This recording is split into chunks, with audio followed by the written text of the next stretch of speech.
मुन्नी और शुभम दोनों साथ में सुबह सो कर के उठते हैं। शुभम अपनी पत्नी मुन्नी के पास सीधे जाता और कहता है, मुन्नी आज वो दिन है जिस दिन का हम लोगों को बहुत इंतज़ार था और जैसा हम दोनों ने एक दूसरे के साथ वादा निभाया था उस वादे को निभाने का आज दिन है।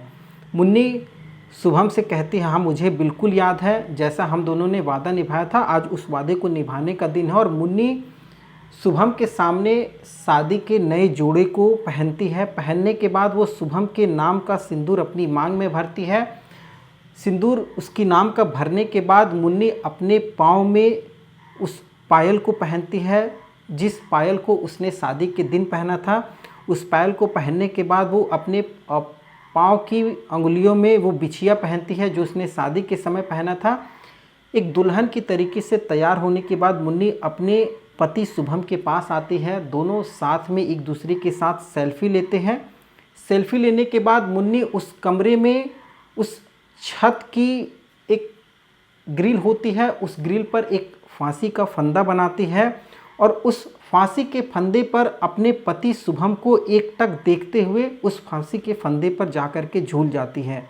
अब ये जो सारी चीज़ें थे शुभम के सामने, ये सब सारी चीज़ें हो रही थी। शुभम एकटक अपनी पत्नी को देख रहा था। लगभग 15 मिनट वो अपनी पत्नी को निहारता है। निहारने के बाद शुभम अपनी पत्नी को उस फांसी के फंदे से नीचे उतारता है। नीचे उतार करके शुभम अपनी पत्नी मुन्नी को उस बेड पर सुलाता है जिस बेड पर दोनों साथ सो कर के उठे थे। उस बेड पर मुन्नी को सुलाने के बाद शुभम अब उसी फंदे पर अपने लटकने की तैयारी करता है।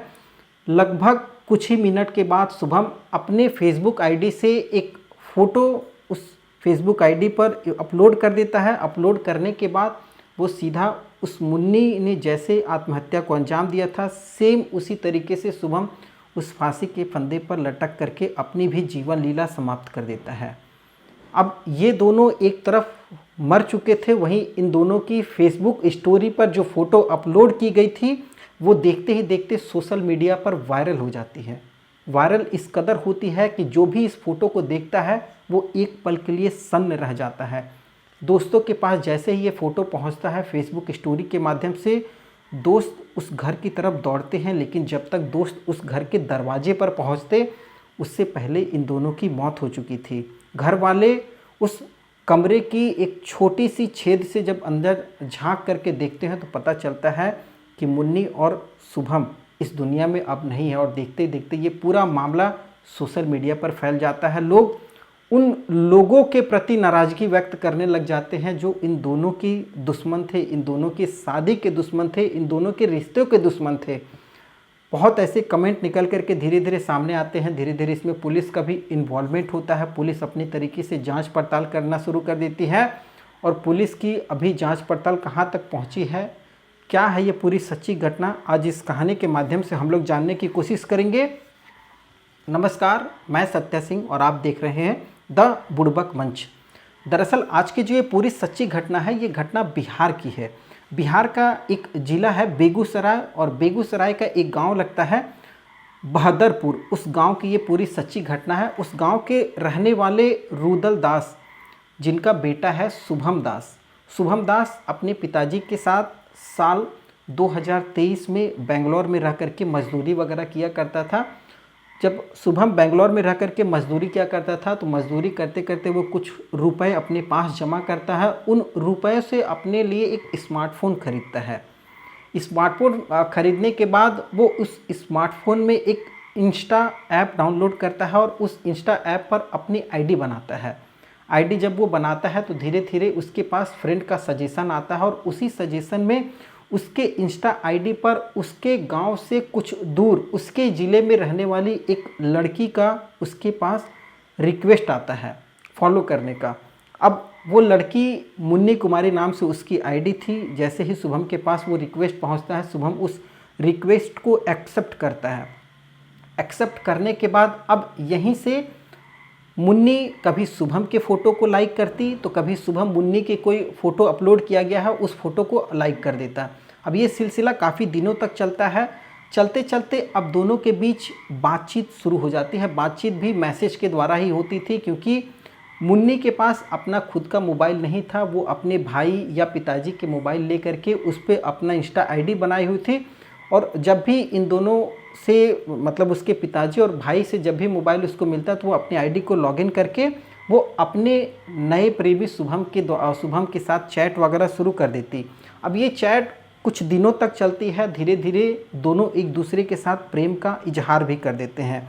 जब प्रेम का इजहार हो जाता है, अब दोनों बातचीत आगे शुरू कर देते हैं। बातचीत में ही पता लगता है कि मुन्नी जो है वो दूसरे कास्ट की है और शुभम जो है वो दूसरे कास्ट का है। दोनों की जाति अलग अलग है। अब जब ये दोनों बात जब ये पूरी बात इन दोनों के बीच में पता चल जाती है तो शुभम और मुन्नी एक दूसरे को सांत्वना देते हैं कि देखो, घबराने की कोई ज़रूरत नहीं है, भले हम दोनों की जाति अलग है लेकिन हम एक दूसरे को प्यार करते हैं और प्यार में हम शादी भी साथ करेंगे और जीवन में भी साथ रहेंगे। दोनों एक दूसरे के साथ वचन देते हैं कि हम तुम्हें कभी अलग नहीं छोड़ेंगे या तुम्हारा साथ जीवन भर देंगे। ये दोनों एक दूसरे के साथ बातचीत करते हैं और इसी बातचीत में जब शुभम को लगता है कि अब मुन्नी से जा कर के मिलना चाहिए तो वो बेंगलोर से सीधा अपने गांव आता है। गांव बेगूसराय के बहादुरपुर में वो साल 2024 में आ जाता है।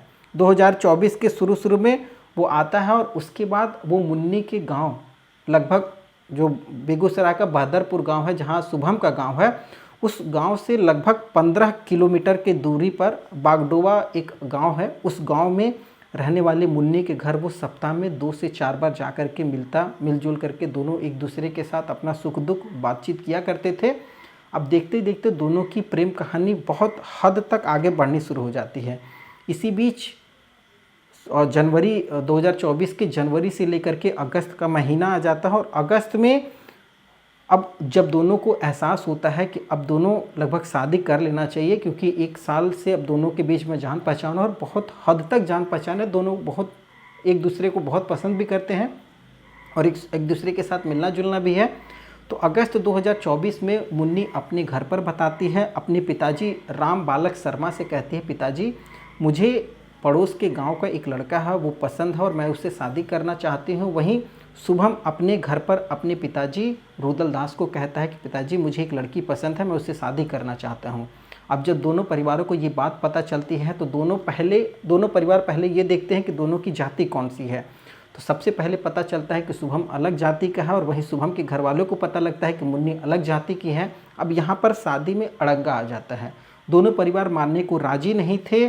शुभम का परिवार कुछ हद तक तैयार होता है क्योंकि बेटे की खुशी थी, वो तैयार होता है, लेकिन फिर वही बच्चे की उम्र को लेकर के दोनों के बीच में दिक्कत शुरू हो जाती है। पता लगता है कि जो मुन्नी है वो अभी 17 साल की है और शुभम जो है वो अभी 18 साल का हुआ है। अब घर वाले उम्र का लिहाज दे करके दोनों को कह देते हैं कि नहीं, अभी शादी नहीं हो सकती है। इसी बीच दोनों का मिलना जुलना जारी था। घर वाले सोच रहे थे कि अब दोनों खैर दूर हो जाएंगे, अभी बच्चे हैं, लेकिन दोनों मानते नहीं हैं। सितंबर 2024 की अब बात है। 1 महीने के बाद मुन्नी सीधा अपने घर से निकलती है, स्कूल जाने के बहाने कह करके वो शुभम के पास जाती है। शुभम के साथ एक मंदिर में जा कर के उसके साथ शादी कर लेती है। शादी करने के बाद अब मुन्नी जो थी वो कुछ दिन तो अपने घर में रहती है, यानी अपने गांव में अपने पिताजी के साथ, लेकिन जब वो देखती है कि अब उसकी शादी हो चुकी है, उसे अपने पति के साथ रहना चाहिए, तो वो सीधा घर से भाग जाती है। ये सितंबर 2024 की बात है। मुन्नी अपने घर से भाग करके शुभम के गांव पहुंच जाती है। शुभम के गांव जैसे ही वो पहुंचती है, शुभम की माँ वो इन चीज़ों को बिल्कुल भी एक्सेप्ट नहीं करती है। वो और सीधा शुभम से कह देती है, शुभम इस तरीके से ये बात सही नहीं है, बिना समाज में शादी किए हुए ये यहाँ पर आकर के रह रही है। शुभम अपनी माँ विपत देवी को काफ़ी मनाता है और कहता है, माँ तुम्हारी बहू है, तुम शादी हो चुकी है, अब हम लोगों को आशीर्वाद दो, एक दूसरे के साथ इसी घर में रहेंगे। माँ मजबूरन दोनों को अनुमति देती है। अब दोनों एक साथ पति पत्नी के जैसे उस घर में रहना लग जाते हैं, जो कि शुभम का अपना घर था बहादुरपुर में। अब यहाँ पर दोनों जब रहना शुरू कर देते हैं, इसी बीच दुर्गा पूजा का समय आ जाता है। दुर्गा पूजा के तीसरा दिन था, कलश स्थापना के तीसरे दिन, जब मुन्नी के घर वाले को ये बात पता चलती है कि उनकी जो बेटी है वो अपने प्रेमी शुभम के साथ शादी करके उसके घर में ही रह रही है, तो मुन्नी के घर वाले अब सीधा शुभम के घर पहुंच जाते हैं। वहां पहुंचते हैं, बातचीत शुरू होती है। बातचीत में मुन्नी साफ कह देती है कि मैं अब मायके नहीं जाऊंगी, जो भी है वो मेरा शुभम का घर है। लेकिन ये बात मुन्नी के घर वालों को हजम नहीं होती है। अब उसी गांव में नवरात्र के तीसरे दिन गांव में पंचायत बैठाई जाती है। पंचायत में जब बातचीत शुरू होती है तो दोनों की उम्र का हवाला दिया जाता है, उसके बाद भाग करके शादी करने का हवाला दिया जाता है। दूसरी, अब दोनों की जाति अलग अलग है। अब पंचायत में जब ये बात उठती है तो पंचायत जो पंच होते हैं उन लोगों का फैसला भी आ जाता है और कहा जाता है कि अब इन दोनों को अलग अलग रहना होगा।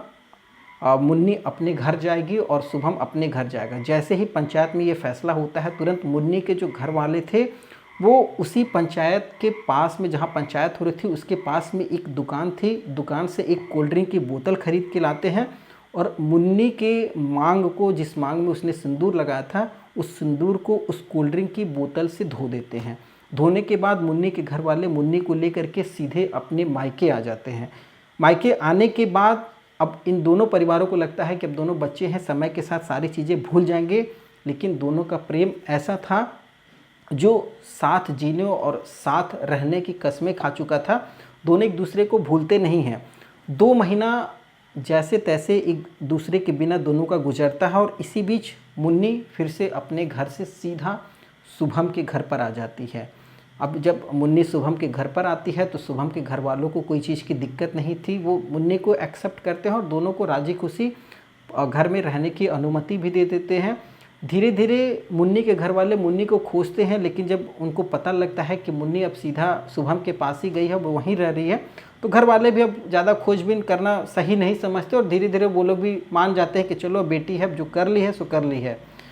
अब मुन्नी अपने पति शुभम के साथ उस बहरदरपुर गांव में रहने लग जाती है और ये दिसंबर 2024 की बात है। धीरे धीरे समय आगे बढ़ना शुरू हो जाता है, दोनों काफ़ी खुश थे। इसी बीच लगभग जुलाई का महीना आ जाता है। जुलाई 2025 की बात है, 29 जुलाई 2025 दिन मंगलवार दोपहर के लगभग 2 बजे की बात है।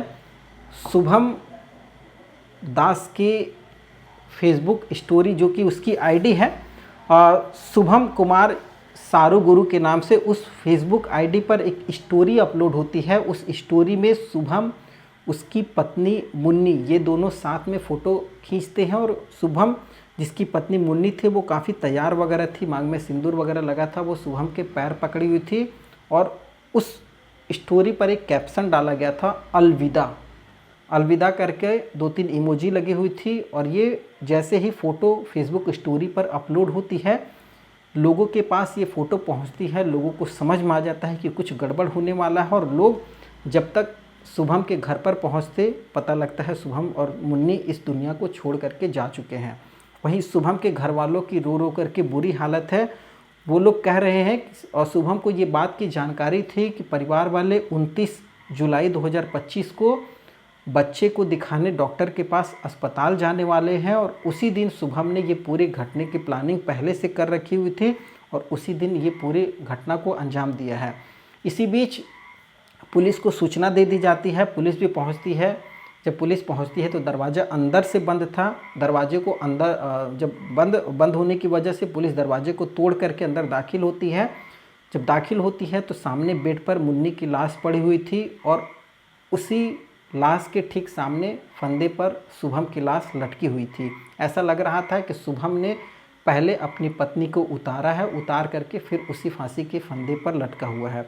अब ये दोनों की प्रेम कहानी 29 जुलाई 2025 को समाप्त हो जाती है। 2023 से चली एक प्रेम कहानी और ये अपने आप में काफ़ी हैरान परेशान करने वाली है। हर कोई इस पूरी घटना से स्तब्ध है। जिसके भी कानों में इन दोनों की प्रेम कहानी की बातें पहुंच रही हैं, हर कोई हैरान है कि कैसे एक परिवार एक सामाजिक रीति रिवाज के कारण हंसता खेलता परिवार बर्बाद हो गया है, जिसने अपनी पूरी ज़िंदगी खुशी खुशी बिताने की एक दूसरे के साथ कस्में, वादे, सपने देखे थे, वो परिवार एक पल में ख़त्म हो चुका है।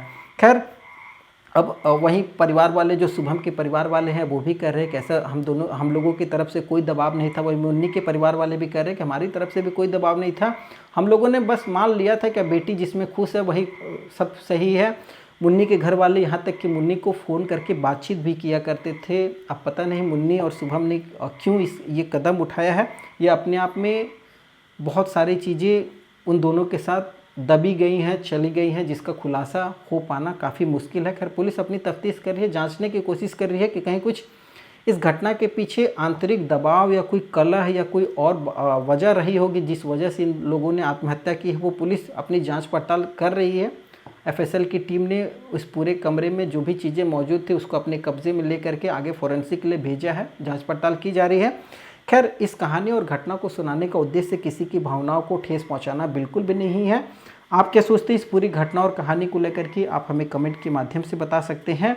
आगे फिर एक नई कहानी के साथ नई वीडियो में मिलूंगा, तब तक के लिए जय हिंद, वंदे मातरम।